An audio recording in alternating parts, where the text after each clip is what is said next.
Salah satu fenomena yang saat ini cukup mengkhawatirkan dan meresahkan, yang membuat saya sangat-sangat ingin membahasnya melalui sebuah video. Karena hal ini telah menjangkit banyak orang di sekitar saya bagaikan virus, bahkan teman-teman dekat dan di kalangan keluarga saya sendiri, yakni virus judol. Yah, judi online. Perkembangan perjudian saat ini sangat dipengaruhi oleh kemajuan teknologi. Judi online dan taruhan olahraga semakin populer dan sangat-sangat merajalela. Teknologi telah memungkinkan akses yang lebih mudah bagi pemain. Untuk itu, judi online saat ini makin ramai, taruhan olahraga merajalela, dan ini dipastikan tumbuh lebih cepat dari sebelumnya. Nah, akan tetapi dari mana semua ini dimulai? Hari ini saya akan membawa kalian dalam perjalanan sejarah untuk menemukan apa yang membuat fenomena ini begitu mengakar dalam masyarakat kita. Konsep perjudian sejatinya sangat sederhana dan ini hanya terdiri dari 3 elemen dasar. Yang pertama adalah taruhan, yang kedua adalah hasil yang tidak pasti, dan yang ketiga tentu saja adalah hadiah. Atas dasar inilah tidak terlalu mengejutkan untuk mengetahui bahwa perjudian sudah ada sejak era prasejarah dan pada dasarnya telah muncul di tengah masyarakat di tiap zamannya. Bukti paling awal perjudian telah ada sejak ribuan tahun lalu. Artefak perjudian tertua yang ditemukan adalah dadu yang berasal dari sekitar 3000 tahun sebelum Masehi di Mesopotamia. Permainan dadu digunakan oleh bangsa Sumeria dan Mesir kuno meskipun pada awalnya digunakan dalam upacara keagamaan dan ramalan. Pada abad pertengahan hingga Renaissance, perjudian terus berkembang sepanjang sejarah meskipun dengan berbagai larangan. Di Eropa pada abad pertengahan, beberapa agama dan kerajaan melarang perjudian karena dianggap sebagai dosa. Kasino pertama dalam sejarah yang tercatat adalah Ridotto di Venesia yang didirikan pada tahun 1638. Namun pada saat itu tidak disebut kasino tetapi hanya sebuah rumah judi yang ditutup pada tahun 1774 ketika pemerintah menyadari bahwa mereka memiskinkan penduduk setempat di seluruh wilayah.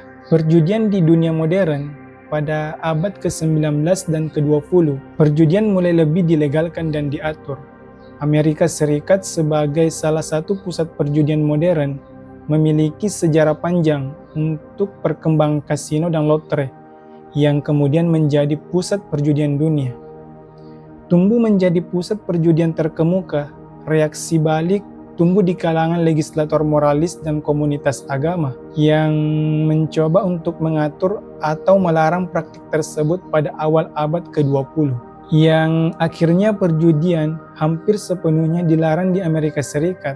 Hal ini menyebabkan banyak organisasi kriminal dan mafia membentuk industri perjudian ilegal di bawah tanah. Kemudian dengan cepat menjadi salah satu bisnis paling menguntungkan yang dipimpin oleh sindikat kejahatan yang kuat. Dikarenakan kota-kota besar seperti Las Vegas, Macau, dan Monaco terkenal sebagai pusat perjudian dunia, akhirnya menarik jutaan wisatawan setiap tahunnya. Para pengunjung ini tidak hanya berjudi, tetapi juga menghabiskan uang di restoran, hotel, dan tempat hiburan lainnya, yang secara langsung berkontribusi pada ekonomi lokal. Pembatasan perjudian perlahan-lahan dilonggarkan di seluruh Amerika Serikat, terutama selama depresi besar pada tahun 1930-an. Ketika perjudian digunakan sebagai bentuk bantuan ekonomi dan sebuah cara untuk mendanai organisasi amal yang akan membuat masyarakat miskin.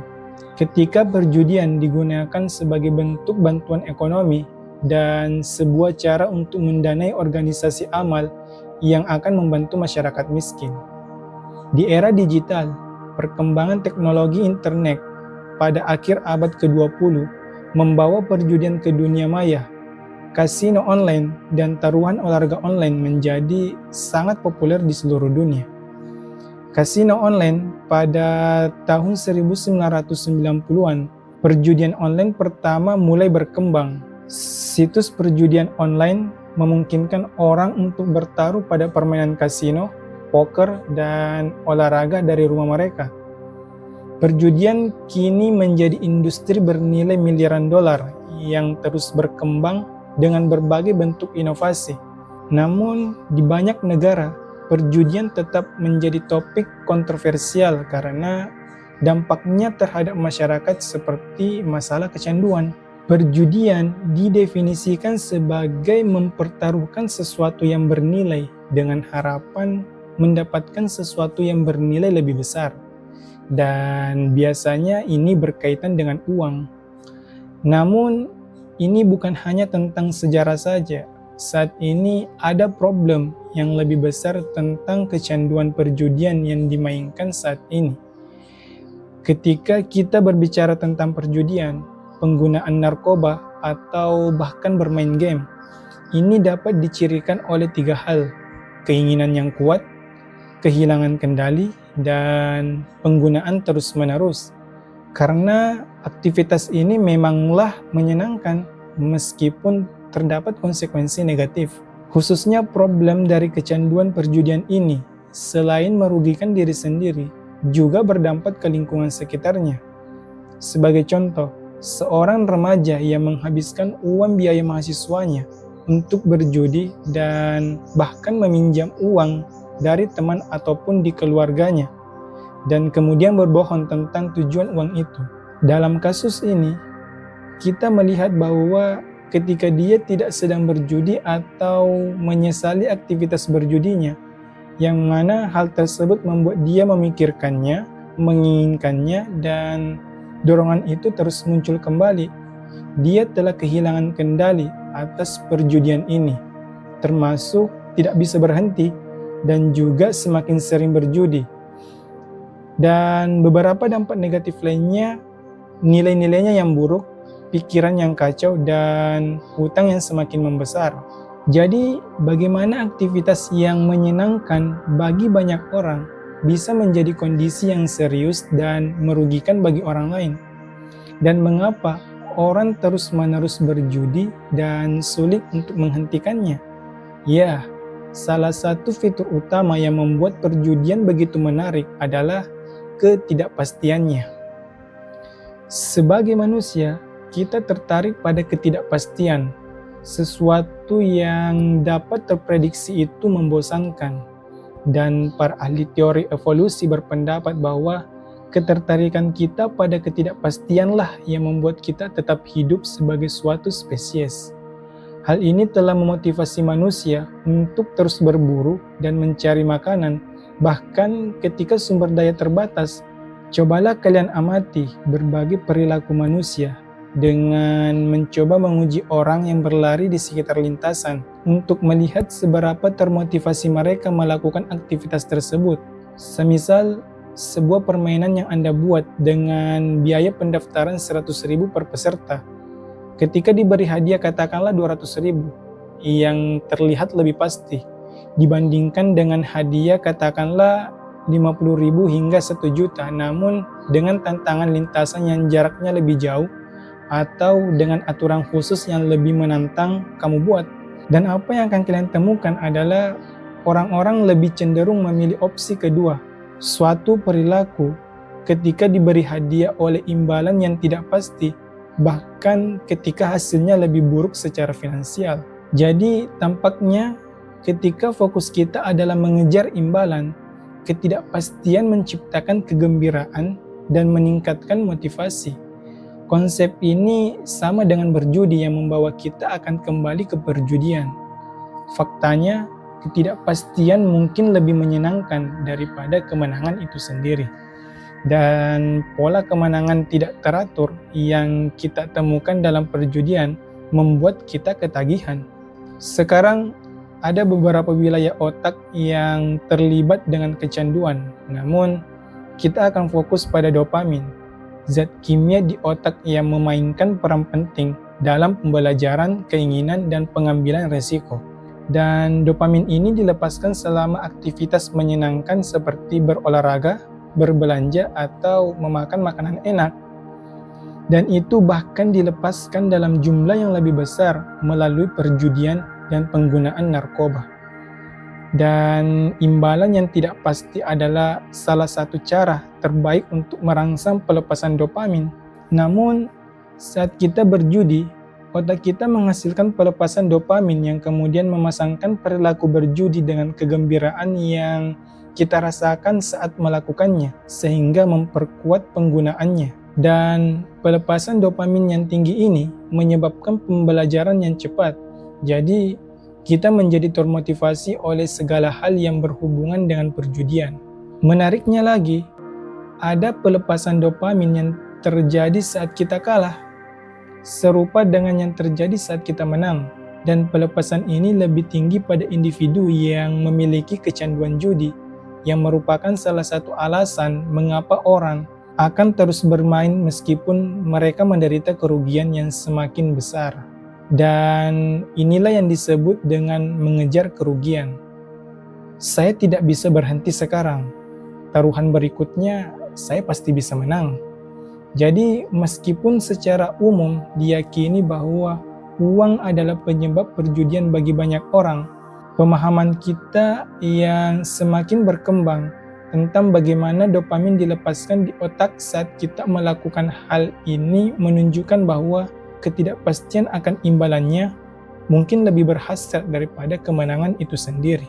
Dan jika kita melihat pengalaman perjudian, kita melihat ketidakpastian dalam banyak aspek. Game dirancang untuk memanfaatkan gangguan psikologis kita untuk membantu memikat kita. Dan ini bukan hanya dalam perjudian.